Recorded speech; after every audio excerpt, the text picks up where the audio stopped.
C'est Valgamer, j'espère que vous allez bien. Aujourd'hui, nouvelle série de vidéos pour vous faire apprendre un petit peu de ma façon d'apprendre, de ma façon de faire.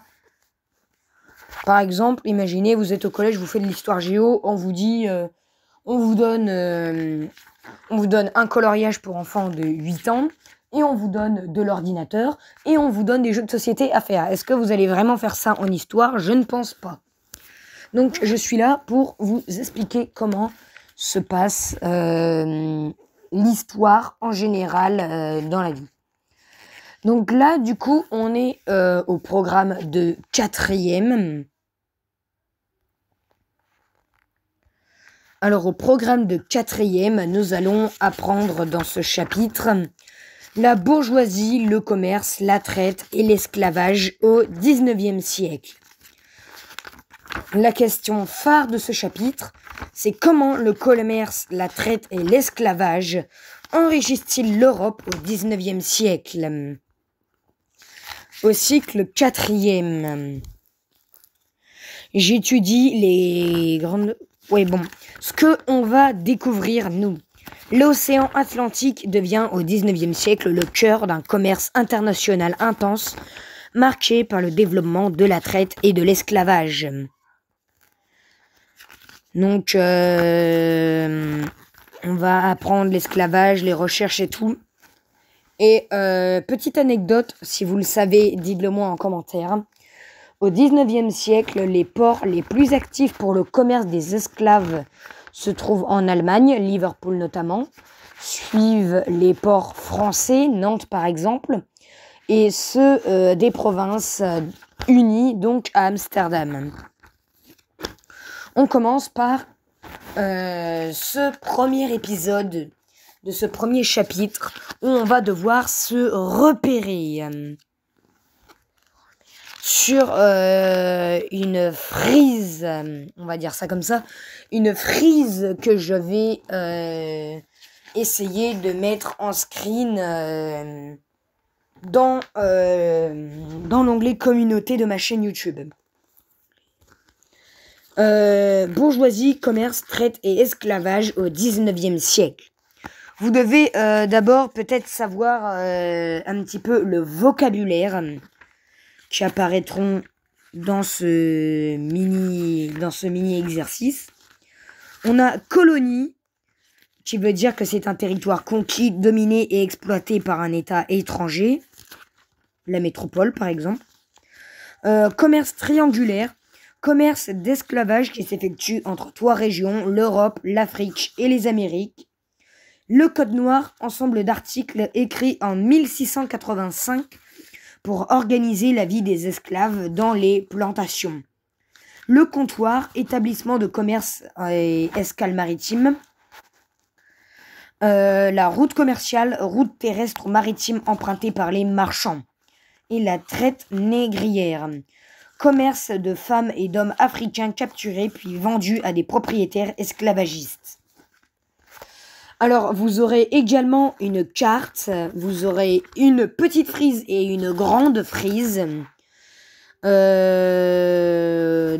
Du coup, voilà.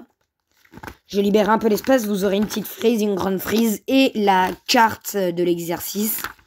Donc, vous l'aurez dans l'onglet communauté de ma chaîne YouTube. Donc, voilà. Alors, pour vous me poserez les questions dans les commentaires, du coup, mais pour vous... À quelle période la traite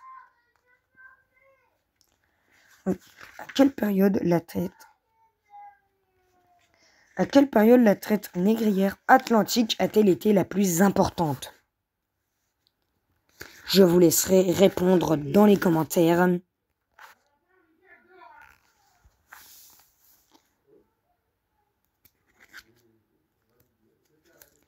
Quelle région du monde les routes maritimes relient-elles?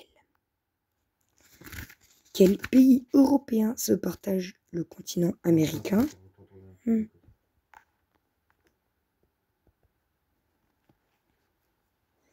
Nommer les produits échangés dans le monde au 19e siècle. Voilà les 3 questions d'aujourd'hui. Alors, je vous demanderai également dans les commentaires de me signer des colonies espagnoles, des colonies et comptoirs portugais, des colonies et comptoirs français, des colonies et comptoirs anglais et des colonies des Provinces-Unies. Donc, du coup, au 19e siècle, on a le 19e siècle des bourgeoisies marchandes de la traite et de l'esclavage vers 1700 et qui se termine à peu près vers 1789. En 1800 arrive le siècle prochain qui est la révolution industrielle et la conquête coloniale qui va donc se terminer en 1914. Et après arrivent les événements de 2000 jusqu'à 2016, et ça on verra un petit peu plus tard. Alors, dans les événements du coup, 1789, on a l'apogée du commerce transatlantique. En 1685, on a l'adoption du Code noir. En 1716. On a la permission royale commerce négrier libre pour La Rochelle, Nantes, Rouen et Bordeaux. En 1770-1780, on a le début du mouvement pour l'ébolition de l'esclavage en Europe. En 1791, on a la récolte des esclaves à Saint-Domingue. En 1794, on a la première abolition de l'esclave en France. Et en 1802, on a le rétablissement de la traite et de l'esclavage en France. Et du coup, je viens de vous raconter les deux frises.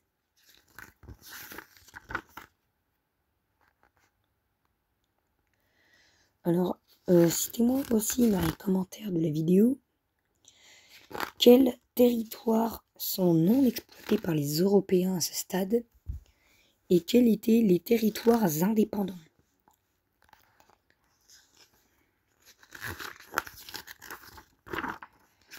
Et à quoi, par exemple, servait de faire du commerce triangulaire, des grandes routes maritimes ou des marchandises échangées, donc des trucs comme les épices et tout. Enfin bref, on passe à la suite où on va découvrir. Du coup, on va partir sur les échanges commerciaux au 19e siècle. La question clé de cet épisode, auquel vous devrez répondre dans l'onglet communauté de ma chaîne, sur le lien de l'épisode, normalement, ça sera comment les échanges commerciaux ont-ils enrichi les États européens au 19e siècle.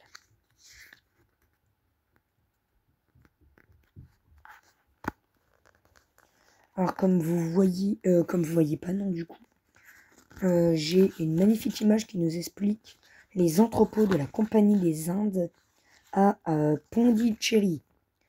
Dans les entrepôts de la Compagnie des Indes étaient stockés les tissus en provenance des colonies acheminés ensuite vers le port de l'Orient. On a également la croissance du commerce britannique. Donc moi, ce que j'ai l'impression de voir dans ce truc, c'est que plus les années passent, l'exploitation monte un petit peu, mais c'est compliqué. L'importation monte, enfin reste stable et monte un peu après. Et au total, on est à 28 406. Parce que l'original dans le total, c'était censé être 12 268. Et là, on arrive à 28 406. Dans les exportations, le total de chiffres est 15 671. Et à la base, il y en avait 6 419. Les importations, c'est pareil, c'est la même chose. Il y en a 12 735, alors qu'avant, il y en avait 5 849. Et tout ça évolue sous forme de date, bien évidemment. Alors, la Compagnie des Indes, une compagnie de commerce. Alors, je vais vous lire un petit texte. Donc,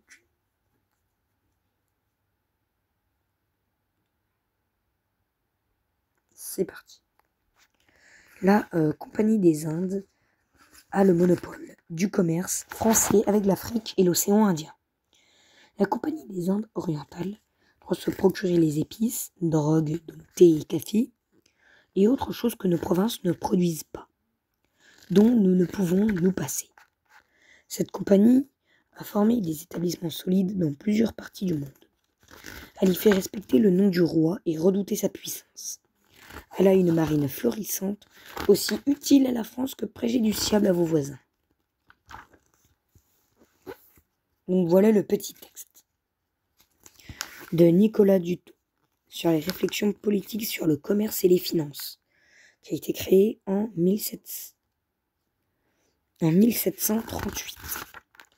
Alors on passe au deuxième texte, qui est l'utilité du commerce pour la France. On peut douter de l'utilité du commerce, premièrement à l'égard des particuliers qui font la marchandise, puisque la plus grande partie du royaume de France subsiste honnêtement dans cette profession, et que l'on voit tous les jours les marchands et négociants faire des fortunes considérables. Plus on fait de commerce dans un pays, plus l'abondance y est grande. On a vu des États amasser ainsi en peu de temps des richesses infinies, et dès que la guerre fait cesser le commerce, les provinces en souffrent. Les rois tirent aussi leur plus grande utilité du commerce, car outre les droits que leur payent les marchandises qui entrent dans le royaume et qui en sortent, c'est de là que les traitants et les gens d'affaires tirent les sommes immenses dont quelquefois les rois ont besoin pour de grandes entreprises. Texte écrit par Jacques Savary, qui s'appelle Le Parfait Négociant, en 1675.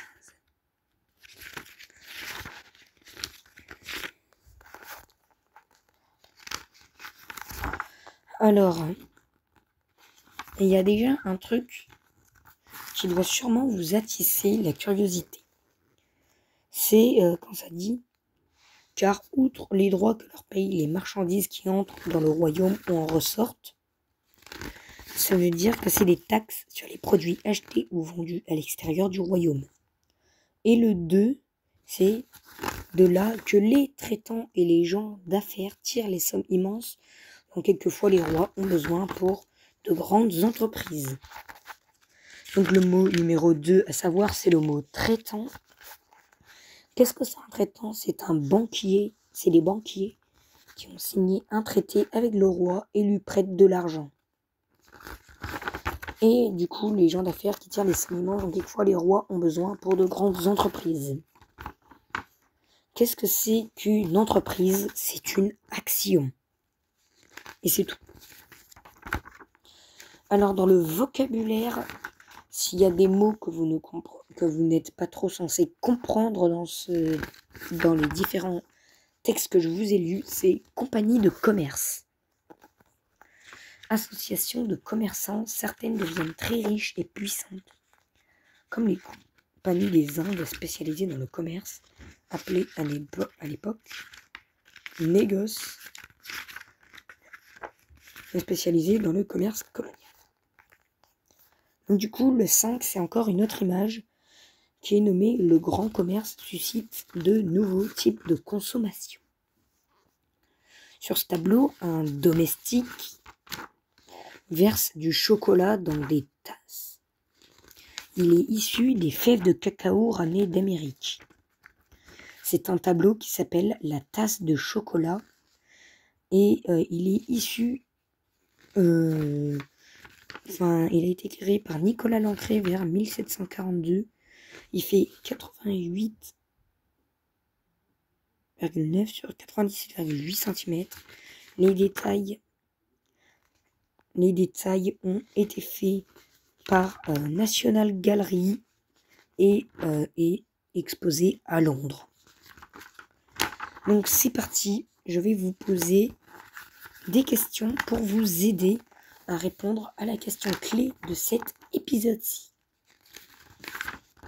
Qui était, du coup, comment les échanges commerciaux ont-ils enrichi les États européens au XIXe siècle? Alors, soit je vous donne l'itinéraire numéro 1, soit je vous donne l'itinéraire numéro 2. Et je pense que l'itinéraire numéro 1 sera beaucoup plus facile et beaucoup moins long que l'itinéraire numéro 2. Donc, on va faire l'itinéraire numéro 1. Et je vous ferai sûrement, je pense, un short sur l'itinéraire numéro 2. Donc, du coup, itinéraire numéro 1.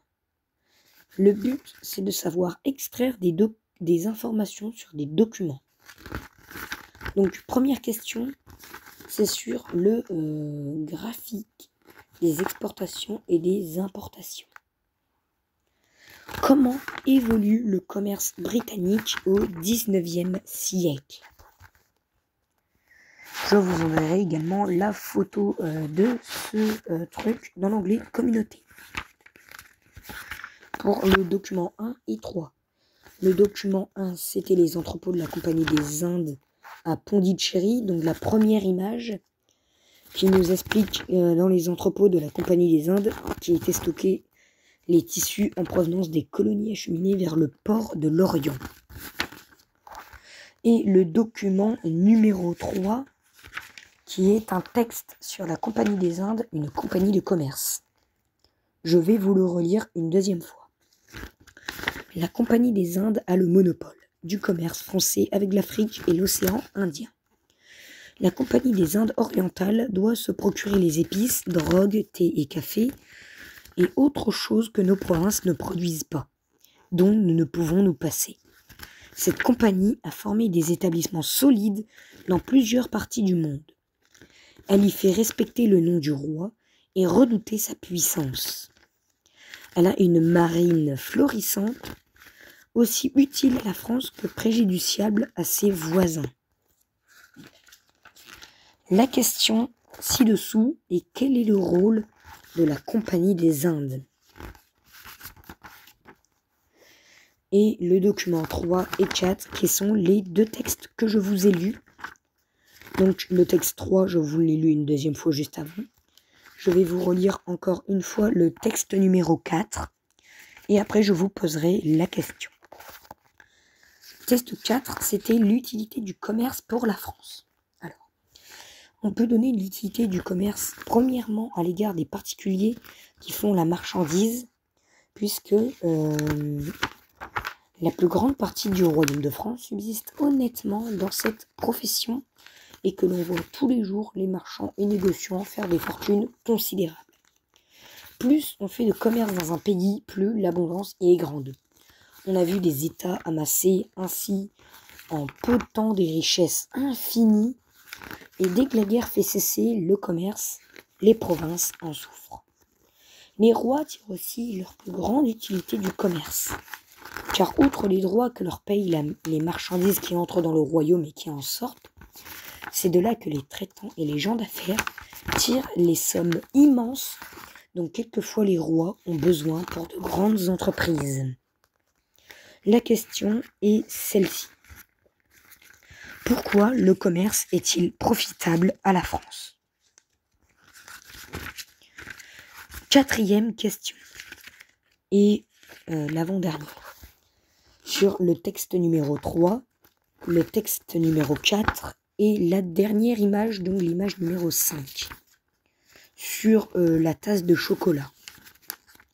Je vais vous relire quand même la description de l'image 5. Le grand commerce suscite de nouveaux types de consommation. Sur ce tableau, un domestique verse du chocolat dans les tasses. Il est issu des fèves de cacao ramenées d'Amérique. En étudiant le texte numéro 3, le texte numéro 4 et l'image numéro 5, que je vous enverrai dans l'onglet communauté également de la chaîne, vous devrez répondre à cette question-ci que je vais vous dicter.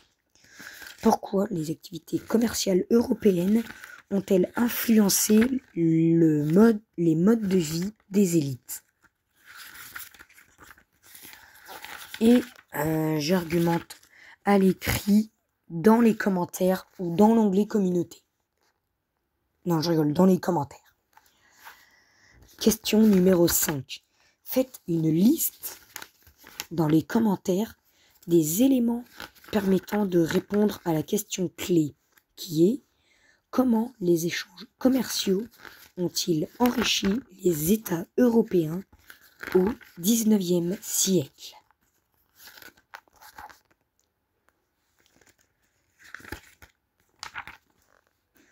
Alors, du coup, dans le prochain épisode, nous allons partir du côté de Bordeaux. Pour le cours prochain, nous allons partir du côté de Bordeaux pour découvrir un peu plus la face cachée, on va dire ça comme ça, du commerce. Donc, c'était Valgamer. J'espère que vous pourrez répondre correctement à la question. Je vous donne le droit de regarder la réponse aux questions sur Google, bien évidemment. Vous me marquez en commentaire la réponse. Genre, par exemple, vous allez sur YouTube. Vous allez sur une de mes vidéos de ma chaîne.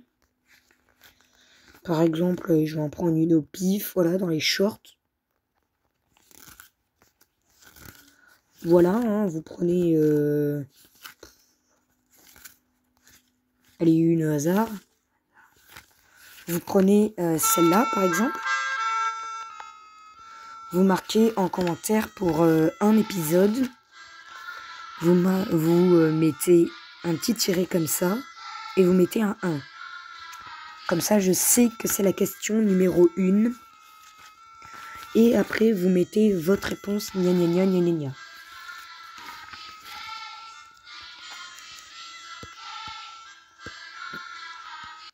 Donc, je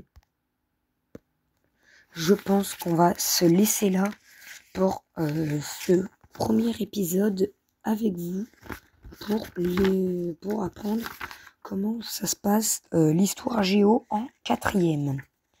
C'était Valgamer et je vous dis ciao.